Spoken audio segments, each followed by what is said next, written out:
हवेली की चुड़ैल।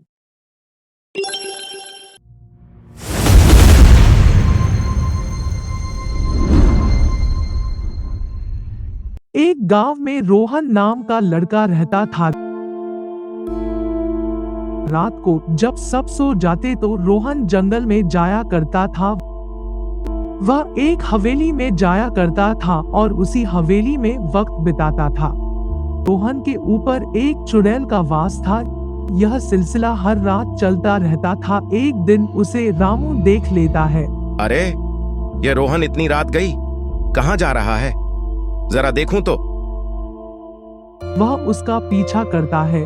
रोहन धीरे धीरे हवेली की ओर जा ही रहा था और रामू उसका पीछा करने लगता है।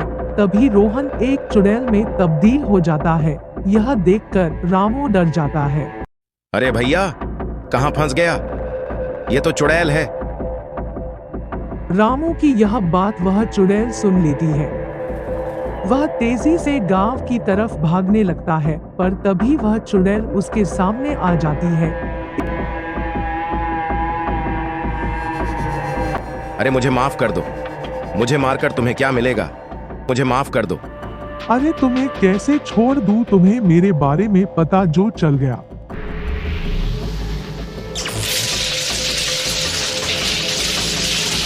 इसके बाद वह वहां से चली जाती है।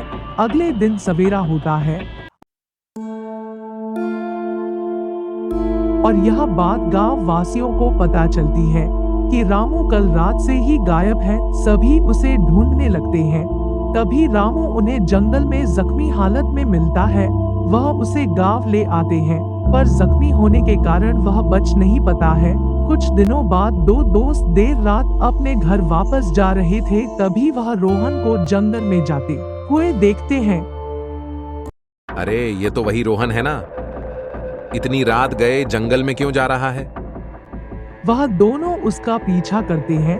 वह देखते हैं कि रोहन एक हवेली में चला गया। वह दोनों भी हवेली में जाते हैं। उस हवेली को देखकर वह दोनों डर जाते हैं। कहाँ गया रोहन? अभी तो यही था। अरे भाई, ये कैसी जगह लेकर आ गया है?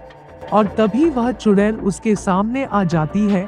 वह दोनों डर जाते हैं। बड़े दिनों बाद कोई हवेली में आया है, उनका स्वागत तो करना बनता है।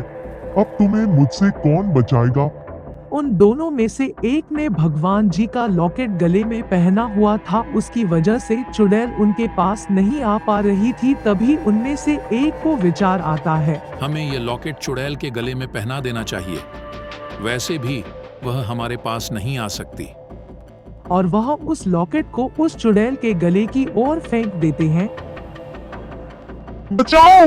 बचाओ! देख लूंगी तुमको। चुड़ैल का अंत हो जाता है। इसके बाद वह रोहन को लेकर गांव वापस आ जाते हैं।